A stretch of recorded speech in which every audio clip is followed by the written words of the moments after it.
Gente, é uma pedrada. Oi pessoal, sejam muito bem-vindos ao Cinema e Tal. Nesse canal eu falo sobre filmes, então se você gosta desse tipo de conteúdo, já deixa o like, se inscreve e compartilha com os amigos. Esse é o primeiro vídeo de uma série sobre o Gabriel Mascaro, diretor de O Último Azul, filme brasileiro que ganhou o Urso de Prata no Festival de Berlim esse ano, e que vai estrear nos cinemas brasileiros ainda esse mês, no dia 28 de agosto. Vão ser 5 episódios, sendo o último deles uma resenha sobre esse novo filme, então já ativa o sininho pra não perder nada. No episódio de hoje eu vou fazer comentários gerais sobre o Mascaro, a sua filmografia e mais especificamente os seus documentários. Antes de ter a ideia de gravar esses vídeos, eu só tinha visto Boi Neon e Divino Amor na época em que eles foram lançados. Inclusive, Divino Amor eu vi numa sessão aqui em Curitiba com a presença do Mascaro em 2019. Eu já tinha um interesse na produção dele, mas nunca tinha pensado em assistir ou pesquisar mais sobre os filmes dele anteriores a Boi Neon. O canal me deu um empurrão. Fazer toda essa pesquisa, assistir suas entrevistas, ver seus documentários, rever os seus filmes de ficção, foi a melhor coisa que eu decidi fazer porque é tudo muito bom. E o objetivo desses vídeos é compartilhar um pouco dessa minha descoberta com vocês, além de, claro, divulgar e homenagear de algum modo o cinema nacional e o diretor em questão, o Gabriel Mascaro. Eu espero que vocês gostem. Bora pra resenha. Bom, o Gabriel Mascaro é um roteirista, diretor e artista visual, nascido no Recife em 1983. Ele estudou e se formou em comunicação social na Universidade Federal do Pernambuco, e a sua carreira se inicia em 2008 com o documentário KFZ 1348, onde ele co-dirige com o Marcelo Pedroso. Nesse filme a gente acompanha o depoimento de 8 pessoas que foram donas de um Fusca com a placa que dá nome ao longa. Gente, cá entre nós. Que início de carreira, tá? Nada poderia ter me preparado pra esse documentário. É um filme muito inteligente. Ali no meio eu fiquei me perguntando como que um documentário sobre os donos de um Fusca pode falar tanto sobre o Brasil de uns anos atrás, num olhar histórico, e também dialogar tanto com o Brasil de hoje. São 8 histórias, cada uma com a sua particularidade, que constroem um panorama sociológico sobre o consumismo durante o tempo e por entre as classes sociais. E ainda com muita poesia e sensibilidade. Vale muito a pena conferir. É um ótimo filme estreante. Tem ele no YouTube na íntegra, se vocês quiserem ver. Esse documentário recebeu o prêmio especial do júri na Mostra Internacional de Cinema de São Paulo. A filmografia do Gabriel Mascaro é inegavelmente política na sua primeira camada. Seus filmes vão falar quase sempre sobre classes sociais, papéis de gênero, religião, sobre a pobreza, sobre recortes da sociedade brasileira e os seus comportamentos, entre outros temas. E ele tá longe de fazer isso de uma forma convencional. Os seus filmes e também os seus documentários têm um quê de experimental, de poesia e sensibilidade, são criativos, são ácidos, são provocadores, são polêmicos e também são livres. Pode até parecer que quando eu falo dessas qualidades, eu esteja sugerindo um lugar que é muito complexo e inacessível, mas é ao contrário. A filmografia do Mascaro também mora na simplicidade. Em roteiros simples, em premissas simples, mas nunca nada simplista. São filmes sensoriais que convidam a gente a refletir ativamente sobre aquilo que a gente tá vendo. É um cinema também de sugestões, onde muitas vezes se levanta muito mais questões do que se propõe a responder elas. O Mascaro quer que suas histórias vivam por si, enquanto ele tenta entender o seu papel enquanto artista, produtor, realizador, diretor, tudo isso. Escrever, dirigir e filmar é um experimento para ele. Nascido e criado no solo fértil do efervescente cinema pernambucano e com a sua forma única de fazer cinema, ele conquistou o merecido reconhecimento no Brasil e no mundo. Seus filmes já estrearam em festivais como Sundance, Festival do Rio,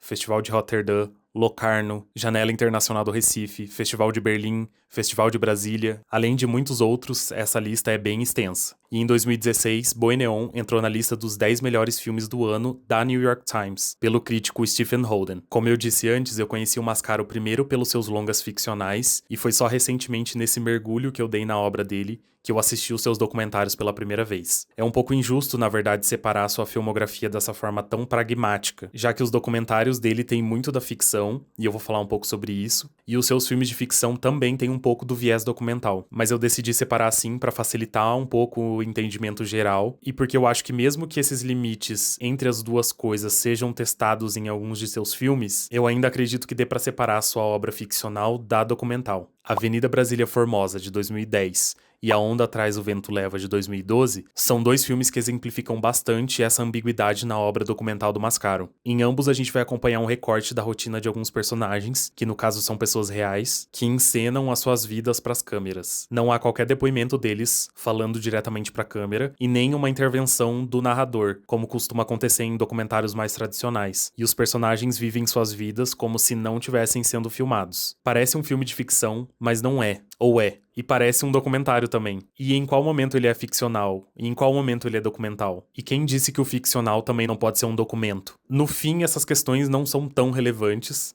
porque eu acho que é tipo um experimento. O brilho do filme é essa ambiguidade. E me parece também que foi uma coisa que foi sendo descoberta durante o processo. Definitivamente esses dois documentários expandiram um pouco a minha percepção sobre o modo que eu achava que poderia ser feito um documentário. No longa-metragem Avenida Brasília Formosa, temos 4 personagens principais. O Cauã, que é uma criança que tá próximo de fazer aniversário, uma manicure que tem o sonho de ir pro BBB, um pescador e um cinegrafista autônomo que também trabalha em um restaurante. Todos eles vivem no bairro Brasília Teimosa, no Recife. Aqui, o Mascaro usa a potência dessas histórias reais para falar sobre como essas pessoas podem construir uma relação íntima com o espaço onde elas vivem, independente de onde ele seja. Em determinado momento, essas histórias vão se cruzar e vão trazer pra gente algumas reflexões sobre memória, sobre cultura, sobre pertencimento. É um documentário bem humorado e sensível. E também não deixa de ser uma homenagem do Mascaro à sua cidade natal, o Recife. A Avenida Brasília Formosa foi selecionado e exibido em vários festivais pela América Latina e também pela Europa, incluindo o Festival de Cinema de Roterdã, que em seguida, através de um fundo, apoiou o desenvolvimento do roteiro de Boi Neon. E o A Onda Atrás o Vento Leva, de 2012,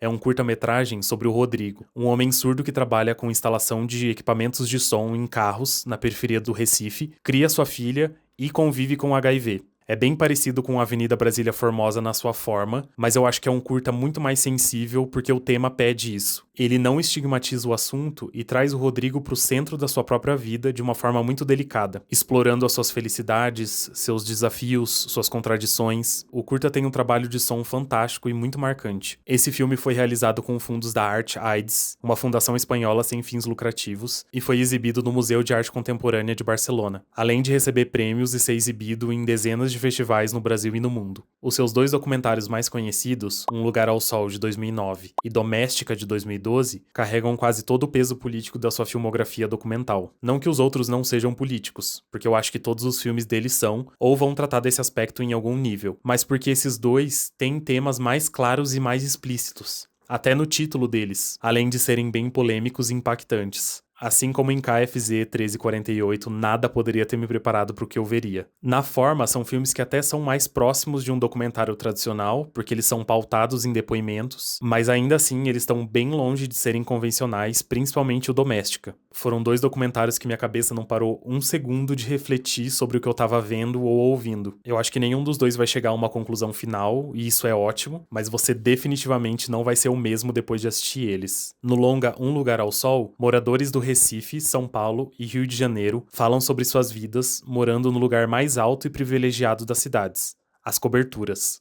Gente, é uma pedrada. Aqui a gente vai ter depoimentos, ou talvez dê pra dizer que são pérolas, fantásticas que me causaram riso e um misto de espanto, nojo e vergonha alheia. Alguns momentos são realmente muito desconfortáveis, as pessoas vão dizer coisas horríveis sem qualquer tipo de pudor, e eu julgo que é o documentário mais ácido do Mascaro, o que mais vai direto ao ponto, e escancara a hipocrisia da elite brasileira, ou pelo menos uma parte dela. É difícil decidir o testemunho mais absurdo. A direção do Mascaro é afiadíssima na hora de escolher a ordem desses depoimentos, e até mesmo sobre o que perguntar, como conduzir esses personagens nesse diálogo. E o Mascaro não é bobo e nem inocente, ele vai guardar as melhores falas pro final. As imagens que ele capta e escolhe para fazer a transição entre essas falas também são muito inteligentes. Elas funcionam como um complemento ao que foi dito, e também evocam imageticamente o espaço da cidade visto sob o olhar da cobertura. E por fim, a trilha sonora também é muito bem construída, e as suas batidas vão ser compostas a partir de barulhos de construção de prédio. A alienação da elite brasileira sobre a desigualdade no Brasil é o tema central, mas muitas outras reflexões são propostas. Uma delas é como a moradia pode ser um espaço de poder e status, e fala também sobre as próprias relações de poder em si, em como a construção de prédios mais altos podem impactar a paisagem da cidade e aprofundam ainda mais mais o abismo social do nosso país. E enquanto o documentário tava rolando, eu ainda pensei e refleti sobre muitas outras coisas. Vale cada minuto assistido. Eu nem quero falar muito porque o mais interessante é assistir. Um Lugar ao Sol é apenas o segundo filme de direção do Mascaro e foi o que aumentou consideravelmente a sua visibilidade no mundo, porque a lista de festivais em que ele foi exibido é longa. Por fim, a gente tem o longa Doméstica, em que o Mascaro entrega uma câmera para 7 adolescentes, pede para eles gravarem as suas empregadas domésticas durante uma semana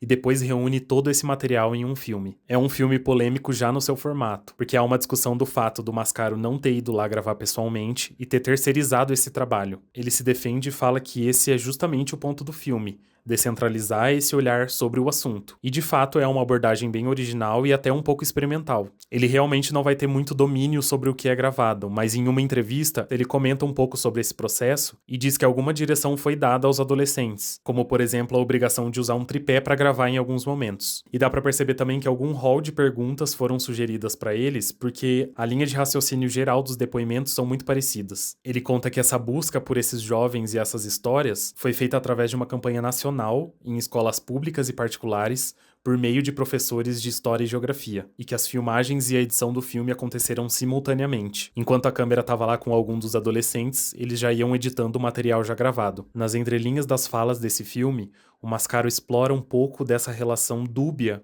entre patrão e empregado. É uma relação de afeto verdadeira, mas até que ponto ela é moral? Até porque, apesar de ser uma relação de afeto, ela também é uma relação de poder. É difícil descrever o que eu senti vendo esse filme, porque a cada história que a gente vê é colocada mais uma camada nessa discussão. Mais uma vez, ele usa toda a sua sagacidade para escolher essas vivências e a ordem com que elas chegam pra gente. São testemunhos completamente diferentes, nas mais diversas classes sociais. São rotinas bem distintas, mas ao mesmo tempo você encontra ali algo de universal, e você enxerga nitidamente que tem uma linha em comum entre elas. Apesar de ser um filme com muita personalidade, assim como Um Lugar ao Sol, eu não acho que ele seja pretensioso, e ele também não se propõe a responder nada. Ele provoca a gente a fazer isso.